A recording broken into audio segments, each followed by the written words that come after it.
Hello, good morning to all of you. So we are on same topic nucleus, which is the control center of the cell. हमने इसके structure को discuss कर लिया था. अच्छा, मैंने इसमें आपको टिक पोर्शन को टिक नहीं किया था. वो इसलिए क्योंकि जितना भी मैंने पढ़ाया है वो सभी इम्पोर्टेंट है, तो वो अपनी आप अंडरस्टैंडिंग से खुद नोट्स बना लीजिएगा आपको क्या इम्पोर्टेंट लग रहा है, और ये डायग्राम भी बनाना है आपको. ठीक है, इसमें आप लोग ये भी शो कर देना राइबोसोम, रफ एंडोप्लाज्मिक रेटिकुलम और स्मूथ एंडोप्लाज्मिक रेटिकुलम जो लिखा है. ये चीज़ आगे भी आएगी, ये स्ट्रक्चर आगे आएगी, वहाँ मैं आप लोगों को समझा दूंगी सही से. ठीक है, फिलहाल आपको स्ट्रक्चर ये समझना है. हम ये वाले पॉइंट यहाँ पर डिस्कस कर लेते हैं. फर्स्ट पॉइंट है each chromosome has 2 thread like chromatids. During cell division they separate and form 2 independent daughter chromosome. इससे मतलब ये है हमारा मतलब हर एक क्रोमोसोम में टू थ्रेड लाइक क्रोमेटिड्स होते हैं. थ्रेड लाइक क्रोमेटिड से मतलब ये है इस टाइप से, ये आप ऐसे कह सकते हैं, ये क्रोमेटिड्स होते हैं 2 थ्रेड लाइक. ठीक है, और ये क्रोमेटिड्स जो हैं वो सेल डिवीज़न के टाइम पर सेपरेट होते हैं एक दूसरे से. सेल डिवीज़न से मतलब है जो सेल होती है, ठीक है, वो डिवाइड हो जाती है. मतलब 2 डिवीज़न होते हैं आपके, एक माइटोटिक डिवीज़न होगा, आई थिंक इस चैप्टर में आएगा भी वो, एक मियोसिस डिवीज़न होता है. ठीक है, तो इसमें माइटोटिक में एक सेल से 2 सेल बन जाती हैं, और जो मियोसिस होता है उसमें एक सेल से 4 सेल बन जाती हैं. ठीक है, तो इसी को ही सेल डिवीज़न कहा जाता है. सेल डिवाइड हो रही है. ठीक है, तो जब सेल का डिवीज़न होता है तो ये जो क्रोमेटिड्स हैं ये एक दूसरे से सेपरेट हो जाते हैं और फिर अलग अलग क्रोमोसोम बन जाते हैं इनसे. ठीक, फर्स्ट पॉइंट ये हो गया. सेकंड पॉइंट आपका है chromosome occur in pair having 1 chromosome from mother and 1 from father. जो क्रोमोसोम्स होते हैं वो हमेशा आपके पेयर में होंगे. ठीक है, पेयर में होते हैं, क्योंकि एक क्रोमोसोम आपका फादर से आता है और एक क्रोमोसोम आपका मदर से आता है. ठीक, सेकेंड पॉइंट ये है आपका. थर्ड है आपका chromosome number in each cell of all the members of a species is the same and is fixed for a species. For example each of cell of Drosophila has 4 pair, pea has 7 pair and human being have 23 pairs. इसका मतलब ये है कि जितनी भी sales होती हैं उनमें क्रोमोसोम, मतलब जितनी भी लिविंग स्पीसीज़ है, जैसे डॉग है, कैट है, या फिर कोई प्लांट स्पीसीज़ है, या हम ह्यूमन बींग्स हैं, तो उनमें जो क्रोमोसोम नंबर होता है वो फिक्स्ड होता है. जैसे अगर हम ह्यूमन की ही बात करें, सबसे पहले हम अपनी ही बात कर लेते हैं, तो हमारी सेल्स में 23 पेयर क्रोमोसोम होते हैं. 23 पेयर मतलब 46 क्रोमोसोम्स प्रेजेंट होंगे. 46 तो आप क्रोमोसोम बोलोगे, लेकिन अगर पेयर में बोलोगे तो 23. ठीक है, इस टाइप से ये 20 पेयर में ही होते हैं वैसे तो, लेकिन कितने जोड़े होते हैं, 23 पेयर होंगे. टोटल 46 क्रोमोसोम्स होंगे. इसी टाइप से इन्होंने यहाँ बताया, जैसे कि ड्रोसोफिला में 4 पेयर होते हैं. पी मतलब मटर का जो पौधा होता है, उनकी सेल्स में 7 पेयर ऑफ क्रोमोसोम्स होते हैं. तो इस टाइप से हर एक सेल में definite fixed number of chromosome present होते हैं. ठीक है, इतना ही रहता है, ये घट बढ़ नहीं सकता, इतना ही होगा.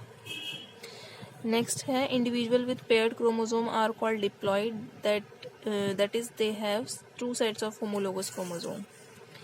इसका मतलब ऐसे अगर जैसे कि क्रोमोसोम जो है वो पेयर में होते हैं, तो इस वजह से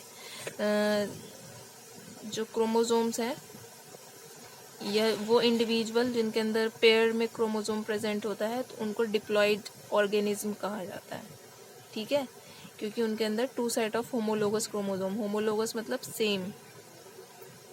ठीक है, सेम क्रोमोसोम प्रेजेंट होते हैं. होमोलोगस क्रोमोसोम उन क्रोमोसोम को कहते हैं जो जिनमें सेम सेट ऑफ बिल्कुल सेम होते हैं वो एक दूसरे के. ठीक है, तो वो ऐसे ऑर्गेनिज्म डिप्लॉइड ऑर्गेनिज्म कहलाते हैं. डिप्लॉइड डाई मतलब 2, प्लॉइडी से मतलब आपका, प्लॉइड से मतलब क्रोमोसोम से है. Only 1 set of chromosome is present in gamete, they are called haploid. किसी किसी सेल में क्या होता है, क्रोमोसोम का सिर्फ एक सेट भी होता है, वैसे तो ये पेयर में ही होते हैं, ठीक है। लेकिन कुछ क्रोमोसोम्स वो कुछ सेल्स ऐसी होती हैं, कुछ ऑर्गेनिज्म ऐसे होते हैं जिनमें वन सेट होगा क्रोमोसोम का, ठीक है। तो वन सेट होगा तो वो क्या कहलाएंगे, हैप्लॉइड कहलाएंगे। सिंगल मीन्स उनके अंदर सिंगल पेयर होगा, ठीक है। सेल के अंदर एक ही पेयर होगा तो वो हैप्लॉइड होंगे, और टू सेट होंगे मतलब ये इस टाइप से टू सेट होंगे तो वो डिप्लॉइड कहलाएंगे, ठीक है। तो यहाँ मेन आपको इतना ज़्यादा डीप नहीं जाना है इसमें, कुछ के क्रोमेटिड्स क्रोमोसोम आप कंफ्यूज होते जाएं कि क्या थे। सिर्फ आप इतना याद रखिए, क्रोमेटिड्स जो है वो थ्रेड लाइक स्ट्रक्चर हैं, यही कंडेंस्ड होकर क्या बना देते हैं, इकट्ठा होकर यही क्रोमोसोम बना देते हैं। क्रोमोसोम्स आपके, ठीक है। और ह्यूमन बीइंग में 23 पेयर, मतलब कितने पेयर क्रोमोसोम होता है, तो 23 पेयर क्रोमोसोम ह्यूमन बीइंग्स में होता है। अगर पेयर में ना कहें तो 46 क्रोमोसोम आप कह सकते हैं, या आप इनको भी याद कर सकते हैं कि ड्रोसोफिला में इतने हैं, पी में इतने हैं, और आपको ज़्यादा कंफ्यूज नहीं होना है इसमें, ठीक है। मेन आपको न्यूक्लियस का स्ट्रक्चर पता होनी चाहिए, न्यूक्लियस को center house control center of the cell क्यों कहा जा रहा है वो पता होना चाहिए, ठीक है। और जो स्ट्रक्चर में चीज़ें आई थी वो आपको मेनली पता होनी चाहिए। नेक्स्ट हम यहाँ न्यूक्लियस के फंक्शंस के बारे में पढ़ लेते हैं। What are the functions of nucleus, ठीक है। तो इसके फंक्शन क्या है, फर्स्ट फंक्शन है nucleus is the control center of all the activities of the cell. तो सेल के अंदर जितनी भी एक्टिविटीज़ होती है ना, रेस्पायरेशन की प्रोसेस भी होती है, एक्सक्रीशन की प्रोसेस भी होती है, बहुत सारी एक्टिविटीज़ होती हैं, तो सबकी देख रेख, जैसे कि मतलब सबका कंट्रोल जो है वो इस न्यूक्लियस के थ्रू किया जाता है, ठीक है। सारी एक्टिविटीज़ पे कंट्रोल ये न्यूक्लियस रखता है कि कौन सी एक्टिविटीज़ होनी है नहीं होनी है, ये सबका ख्याल ये रखता है। सेकेंड है, it is a store house of gene genetic information which are concern with the development and manifestation of all the body characters. जैसे कि मैं इस पॉइंट को आपको वहाँ बता चुकी हूँ कि इसको जेनेटिक इन्फॉर्मेशन का स्टोर हाउस कहा जाता है। मतलब जितनी भी जेनेटिक इन्फॉर्मेशन होती है, जेनेटिक इन्फॉर्मेशन से मतलब है जो फादर मदर से कैरेक्टरिस्टिक्स आपके अंदर आ रहे हैं, वो सारी जो इन्फॉर्मेशन होती है वो जेनेटिक इन्फॉर्मेशन कहलाती है। तो ये जेनेटिक इन्फॉर्मेशन जीन्स की फॉर्म में होती है, जीन्स होते हैं डीएनए के अंदर, ठीक है। और ये सब कहाँ होता है, न्यूक्लियस के अंदर होता है। तो इस वजह से इसको स्टोर हाउस ऑफ जीन कहा जाता है, और इसी से आपका डेवलपमेंट और आपके बॉडी कैरेक्टर्स आपके पेरेंट्स के जैसे दिखाई देते हैं, ठीक है। थर्ड है nucleus control cell division. Cell division जो होता है, माइटोटिक और मियोसिस जो मैं बता रही थी आपसे, तो इसका कंट्रोल भी सेल के न्यूक्लियस के थ्रू ही होता है, ठीक है। फोर्थ पॉइंट है आपका, nucleus help in the formation of ribosomes and different type of RNA needed for protein synthesis. देखो जो राइबोसोम्स होते हैं ना, वो आपके ये जो ये गोल गोल स्ट्रक्चर आपको दिखाई दे रही होंगी, ठीक है। ये एंडोप्लाज्मिक रेटिकुलम के ऊपर ये जो गोल गोल स्ट्रक्चर है ये राइबोसोम्स है। तो राइबोसोम्स का वर्क होता है प्रोटीन सिंथेसिस करना। फिर ये प्रोटीन जो बनती है यही उस करेक्टर को शो करती है, ठीक है। जो भी करेक्टर आपके अंदर आए हैं या आपके अंदर जो प्रेजेंट करेक्टर है वो सबको शो करने का वर्क इस प्रोटीन का ही होता है, ठीक है। तो प्रोटीन सिंथेसिस आरएनए कराता है। आरएनए भी डिफरेंट टाइप के होते हैं।